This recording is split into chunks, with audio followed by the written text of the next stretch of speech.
আল্লাহর রাসূলের একজন সাহাবী, নাম হলো সাদ সালামী রাদিয়াল্লাহু তাআলা আনহু, যিনি 8টি মাস ধরে ইসলাম ধর্ম গ্রহণ করেছে। কিন্তু এই ব্যক্তি রাস্তার মাঝপথে দাঁড়াইয়া কাঁদতেছে। এমন সময় আমার আপনার পয়গম্বর ডাকতে বলতেছে, ওগো সাদ সালামী, তুমি কান্নাকাটি করো কি জন্য? ইন দ্য মিন টাইম ওই সাহাবী ডাকতে বলতেছে, ইয়া রাসূলুল্লাহ, ইয়া হাবিবাল্লাহ, আমি একজন মুসলিম, কেবল 8টি মাস ধরে ইসলাম ধর্ম গ্রহণ করেছি, কিন্তু দুঃখের বিষয় আপনার সব সুন্নাত আমি পালন করেছি, কিন্তু আপনার একটা সুন্নাত আমি পালন করতে পারি নাই। আমার ভয় হচ্ছে যদি আমি এখন দুনিয়ার থেকে বিদায় নিয়ে যাই, এখন যদি দুনিয়ার থেকে আমি মারা যাই,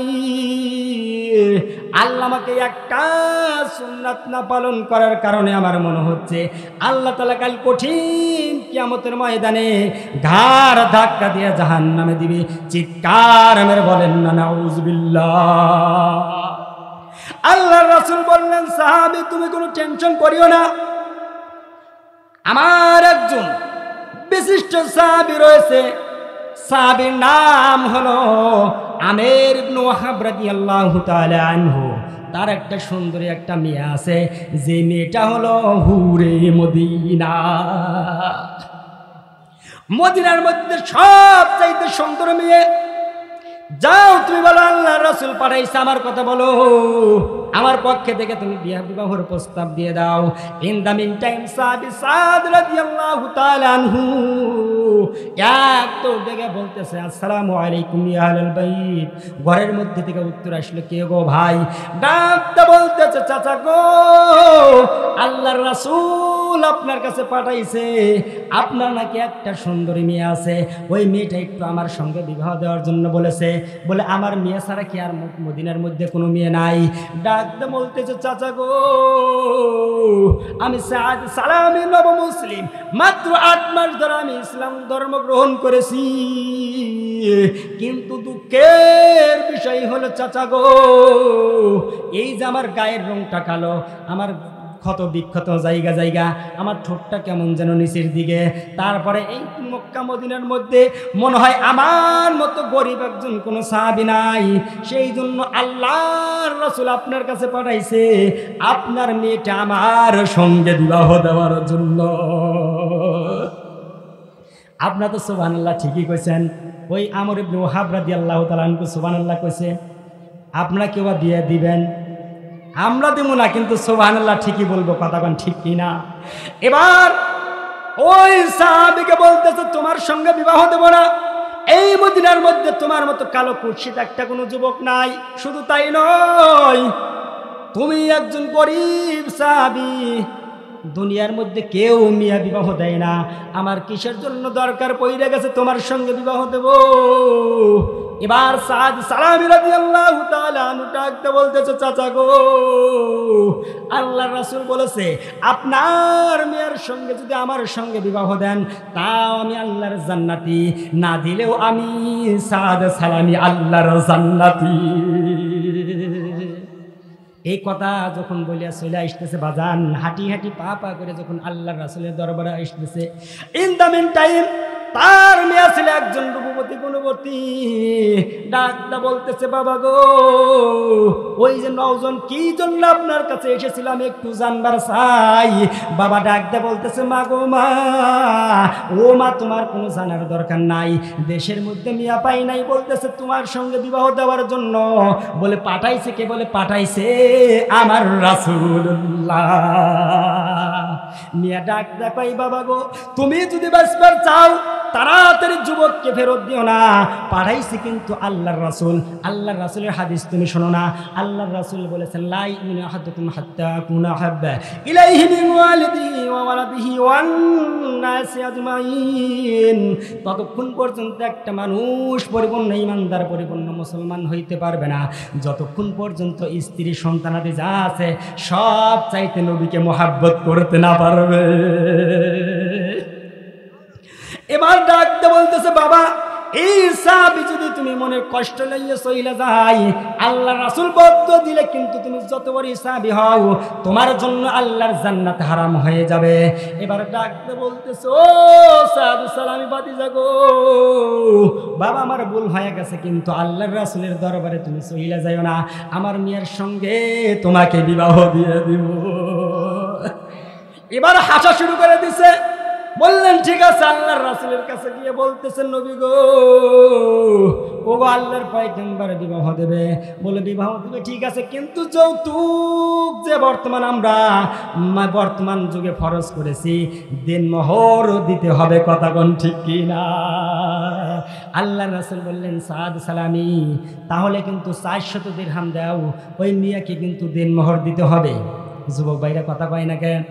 কিন্তু এখন বর্তমান যুগে যতই ঠিক পান, যদি যার একটা বাচ্চা হইল, ছেলে বাচ্চা হইল, নাকি সে দেশির গরু, এইটা গরুর বাচ্চা হইল, দুনুটের কি অবস্থা? মানে গরু হয় না, মানে ছেলে পোলা হয় না, একবার দেশি গরুর ডাক ওঠে, অমুক জায়গার থেকে 7 লাখ 5 লাখ এই যৌতুক করে যুবক আছে না নাই? সব হবে হারাম। কি হবে? বাচ্চা কাচ্চা যা আছে অবৈধ হবে, হওয়ার পরে যা আছে আপনি সব বৃদ্ধাশ্রমে দিব, আপনি দেখবে না, টাকা দিয়ে বিয়ে করতে হবে। ওই যে ভাই রাজি আছে, কথা কি বুঝতেছেন? টাকা দিয়ে বিবাহ করতে হবে। আল্লাহ বুঝ দান করুক, সকলে বলি আমিন। সেই জন্য বলতেছিলাম বাজান, আল্লাহর রাসূল বললেন 400 দিরহাম আনো। সাদ সালামি বলতেছে, 400 দিরহাম থাকলে তো আমার কাছে, আমি ধনী মানুষ, আমার কাছে কোনো টাকা পয়সা নাই। এবার ডাক দিয়ে বলতেছে, ঠিক আছে, তুমি ওসমানের কাছে যাও। ওসমান রাদিয়াল্লাহু তাআলা আনহু ধনী সাহাবী। এবার যখন চলে গেছে, আসসালামু আলাইকুম ইয়া আহলাল বাইত, আল্লাহর রাসূল পাঠাইছে আপনার কাছে 200 দিরহাম দেওয়ার জন্য। আল্লাহর রাসূলের কথা শোনা মাত্র বাজান ওসমান রাদিয়াল্লাহু তাআলা আনহু সাদ সালামিকে 200 দিরহামের বেশি দিয়ে দিছে। চিৎকার মে বলেন না মারহাবা। শুধু তাই নাই মুসলমান, হযরত সাদ সালামিকে বললেন, এই যে 200 দিরহামের বেশি আমাকে দিয়ে দিছে। এবার আল্লাহর পয়গম্বর ডাকতে বললেন, আবার যাও তুমি আমার চাচা ভাই আলীর কাছে যাও, বলো আল্লাহর রাসূল পাঠাইছে 200 দিরহাম দেওয়ার জন্য। এবার সাদ সালামি আলী রাদিয়াল্লাহু তাআলা আনহুর কাছে ডাকতে বলতেছে, ভাই আলী, আল্লাহর রাসূল আপনার কাছে পাঠাইছে 200 দিরহাম দেওয়ার জন্য। এবার আলী রাদিয়াল্লাহু তাআলা আনহু 200 দিরহামের বেশি দিয়ে দিছে। এবার সাদ সালামি রাদিয়াল্লাহু তাআলা আনহু যখন ওই টাকা পয়সা আনছে, 400 দিরহাম প্লাস হইয়া গেছে। আল্লাহর রাসূল বললেন, যাও বিবাহ তাড়াতাড়ি ডালা কইরা আনো। এবার যখন চলে গেছে পরিবারের মুসলমান, ইন দ্য মিন টাইম ওই ঘরে যাওয়ার সঙ্গে সঙ্গে কোথায় থেকে যেন বেঁচে আসছে, আল জিহাদ আল জিহাদ আল জিহাদ। সাদ সালামি ডাক দে বলে, হাই রে, যেই জায়গায় যদি নবী শহীদ হইয়া যাই, সাহাবারা মারা যাবে, আর আমি বিবাহর ডালা করব, এটা কখনো হইতে পারে না। ওই 400 দিরহাম টাকা দিয়া, ওই টাকা দিয়ে একটা রাঙা তরবারি কিনছে, আর একটা তেজি ঘোড়া কিনছে। জোরে বলেন আল্লাহু আকবার। কেনা মাত্র বাজান যুদ্ধের ময়দানে গিয়া হযরত সাদ সালামি রাদিয়াল্লাহু তাআলা আনহু অনেক কাফেরকে দুনিয়া থেকে বিদায় কইরা দিছে।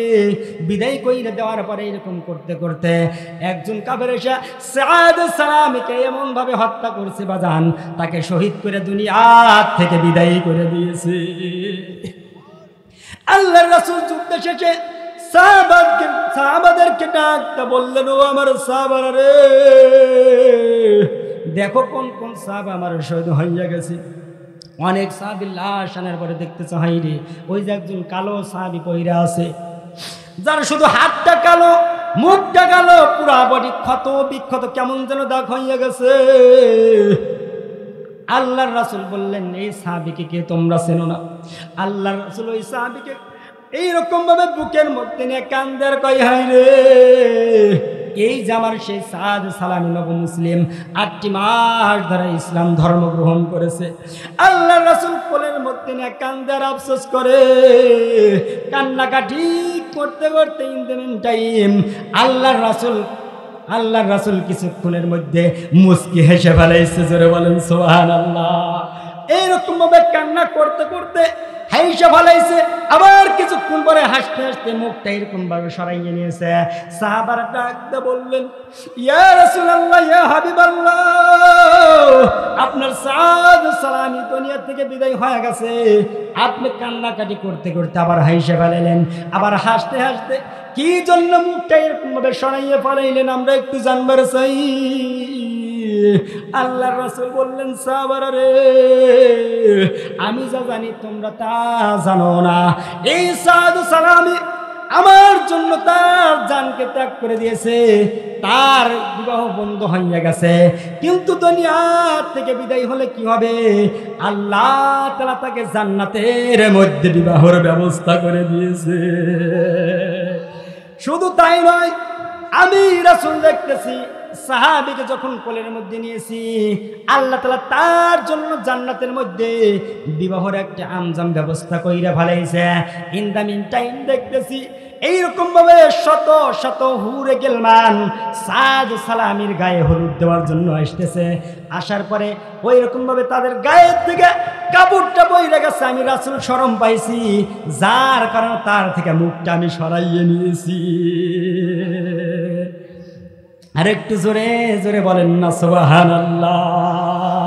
সেই জন্য আল্লাহর রাসূল বলেছেন, লা ইউমিনু আহাদুকুম হাত্তা কুনা হাব্বা ইলাইহি মিন ওয়ালিদিহি ওয়া ওয়ালাদিহি ওয়ান নাসি আজমাইন। চিৎকার মেরে বলেন না আল্লাহু আকবার। সাদ সালামি আল্লাহর রাসূলের জন্য পাগল ছিল, আল্লাহর জন্য যুদ্ধ করেছে, আল্লাহর রাসূলের জন্য জীবনকে বিলীন করে দিয়েছে। দুনিয়ার বুকে কিন্তু কোনো বিবাহ হয় নাই, কিন্তু আল্লাহ তাকে জান্নাতের মধ্যে বিবাহের ব্যবস্থা করেছে। ঘুমায় গেছেন নাকি বাজান? একটু তাকবীর দেন তো, লিল্লাহে তাকবীর। হাত তোলেন নাকি বাজান? একটু হাত তোলেন, ঘুম ছাড়ান। লিল্লাহে তাকবীর। এখন আমাদের মা বোনদের ওয়াজ করতে হবে। আমার যুবক ভাইরা দেখেছেন কিরকম ভাবে ওয়াজ করতে হবে, কি সুন্দর মেয়েকে বিবাহ করতে হবে, যার মধ্যে গুণ থাকতে হবে, এরকম মেয়েকে একজন মহিলা। কারণ আমাদের মা বোনদের বেশি বেশি ওয়াজ করা দরকার। তারাই তো এই দেশের বারবার ছিল সরকার, একদম সংসারকে জ্বালা পোড়া করে দিছে সরকার। এখন ঘরে বাড়ি আমার মা বোনরা নাটের গুরু। একটু মা বোনদের সম্বন্ধে আমি রুহুল আমিন যুক্তিবাদী ওয়াজ করবে সেতেছি শুরু। রাজি আছেন নাকি বাজান? রাজি থাকলে দুই চাপুন, দুই হাত তোলেন, হাতগুলো যারা মারেন ঘুম আসে যাবেন তো, যারা মারেন নামান। আমাদের সব গুণ আল্লাহ যারা দিয়েছে। মা বোনদেরকে দুবা হাত দিয়ে বলবো, মা বোনেরা গো, গভীর মনোযোগ দিয়ে আপনারা কথাগুলো শুনবেন। একজন মহিলা আল্লাহর রাসূলের নিকটে এসে হাউমাউ করে কান্নাকাটি শুরু করে দিছে। ডাকটা বলতেছে, ইয়া রাসূলুল্লাহ, ইয়া হাবিবাল্লাহ, আমার এখন বিবাহর বয়স হয়ে গেছে, আমি একটু সুন্দর একটু পাত্র চাই, আমাকে একটু সুন্দর পাত্রের ব্যবস্থা কইরে দেন। এই কথা শোনা মাত্র আল্লাহর রাসূল কান্নাকাটি শুরু কইরে দিছে। দর দর করে আল্লাহর রাসূলের চক্ষু মোবারক থেকে পানিগুলো ঝরঝর করে পড়া শুরু কইরে দিছে। আল্লাহর রাসূল বললেন, সাহাবারা রে, আমি কি জন্য কাঁদি তোমরা তা জানো না? আমি যখন মক্কায় ছিলাম, হায়রে আমার পাশের মানুষ, আমার চাচা আমাকে এরকম ভাবে আঘাত করেছে, আমাকে এইরকম ভাবে হত্যার ষড়যন্ত্র নিয়েছে, কিন্তু এই মহিলাটি এমন সৌভাগ্যবান মহিলা, আমি রাসূলকে পাত্র দেখার জন্য বলেছে, এই কারণে আমি খুশি ঠেলায় আমি রাসূল কান্নাকাটি শুরু করে দিছি। আল্লাহ রাসূল ডাকতে বললেন মহিলা সাহাবীকে, মাগো মা, ও মা, তুমি কোনো টেনশন করিও না, আমি তোমাকে চিনি, তোমার বাবাকেও চিনি, আমি তোমার জন্য সুন্দর একটা পাত্র আমি মেনশন করব, সুন্দর একটা তোমার জন্য পাত্র দেখব। ইন দ্য মিন টাইম ওই মহিলা সাহাবী ডাকতে বলে, ইয়া রাসূলুল্লাহ, ইয়া হাবিবাল্লাহ, শুধু আমার সঙ্গে বিবাহ দিলে হবে না, আমার সঙ্গে যেই একটা পুরুষের সঙ্গে বিবাহ দিবেন, ওই পাত্রের মধ্যে গুণ থাকতে হবে 3টা। জোরে বলেন কয়টা? আরো জোরে। জোর হলো না। গুণ থাকতে হবে 3টা। 1 নম্বরে এমন সুন্দর আমার জন্য পাত্র দেখবেন, যেই পাত্রটা প্রতিদিন একটা করে কোরআন খতম দেয়। সুবহানাল্লাহ। তো ঠিকই বললেন। আপনাদের ধুনুটের মধ্যে কি কেউ আছে বাজান? ধনুট শেরপুর বগুড়া জেলার মধ্যে খুঁজে দেখেন পুরা দিনের মধ্যে কি একটা কোরআন খতম দেয় এরকম যুবক কি পাওয়া যাবে? পাওয়া যাবে। Facebook, YouTube, Messenger, WhatsApp, Twitter যা আছে এইগুলা গাটার যুবক পাওয়া যাবে, কথা কোন ঠিক কিনা? কিন্তু এরকম আল্লাহর রাসূল বললেন 2 নম্বর কি রকম যুবক চাও? 2 নম্বর কোন যুবকের মধ্যে কি থাকতে হবে?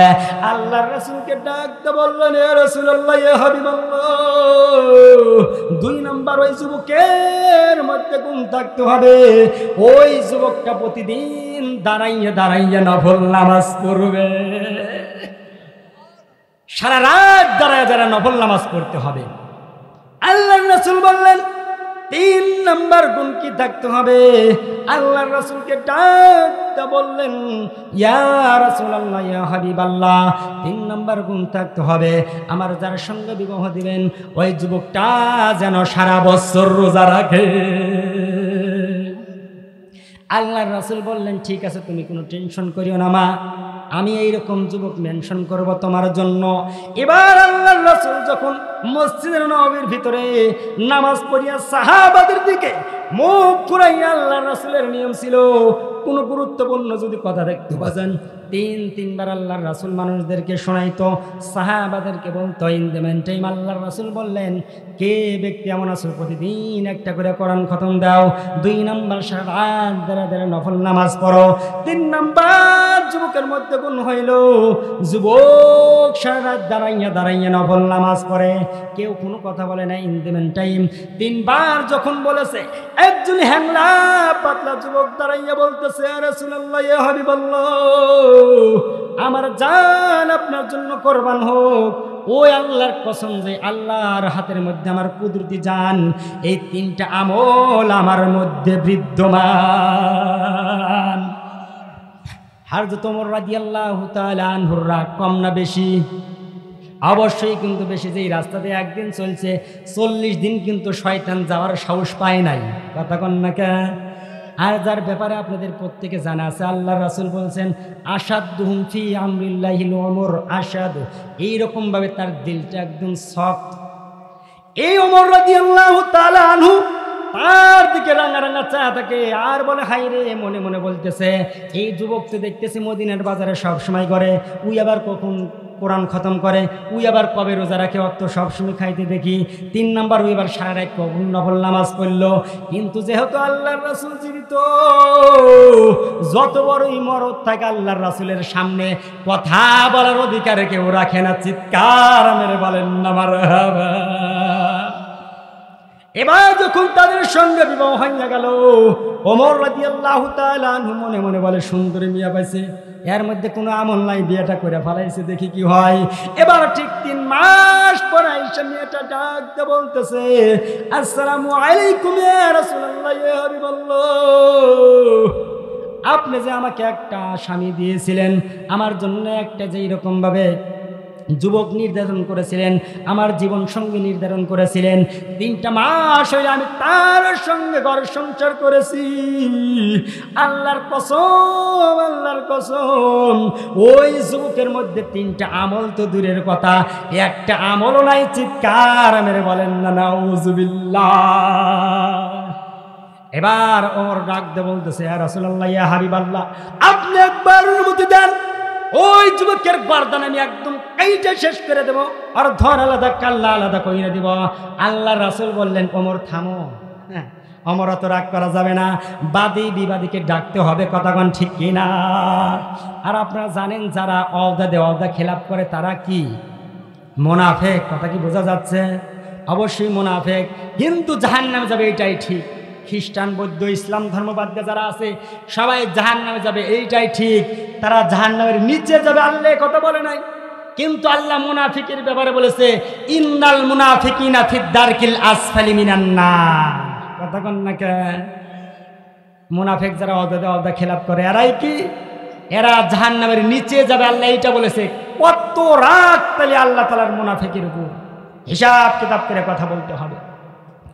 আল্লাহর রাসূল বললেন, তুমি মুনাফিক হয়ে গেছো।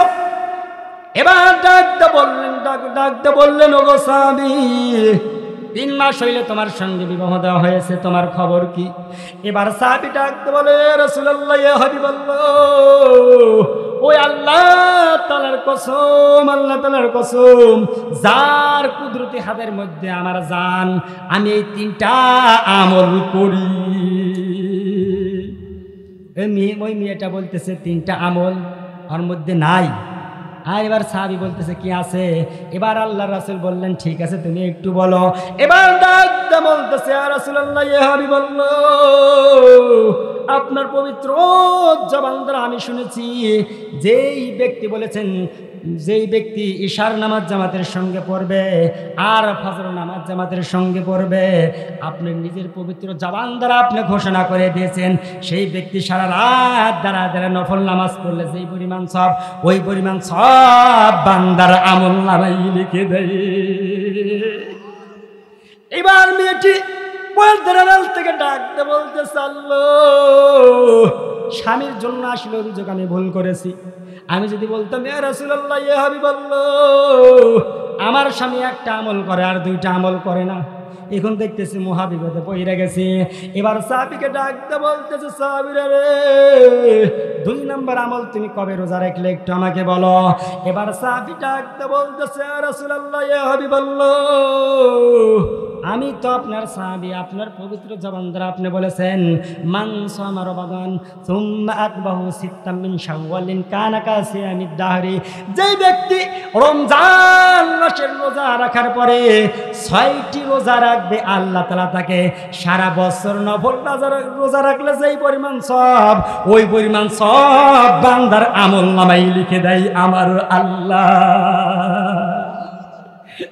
আরেকটু জোরে বলেন আল্লাহু আকবার।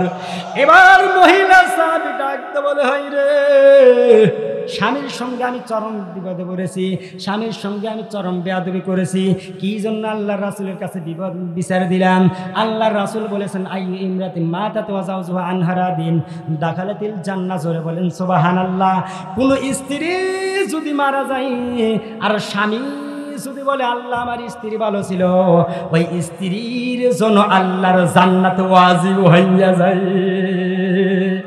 এখন দেখি আমার স্বামীর বিরুদ্ধে বিচার দেয়া ভুল হয়ে গেছে। এবার দেখি 3 নম্বর আমলের কথা বলুক। 3 নম্বর আমল একটু বলো তো দেখি। এবার আল্লাহর রাসূল বললেন 3 নম্বর আমল কি?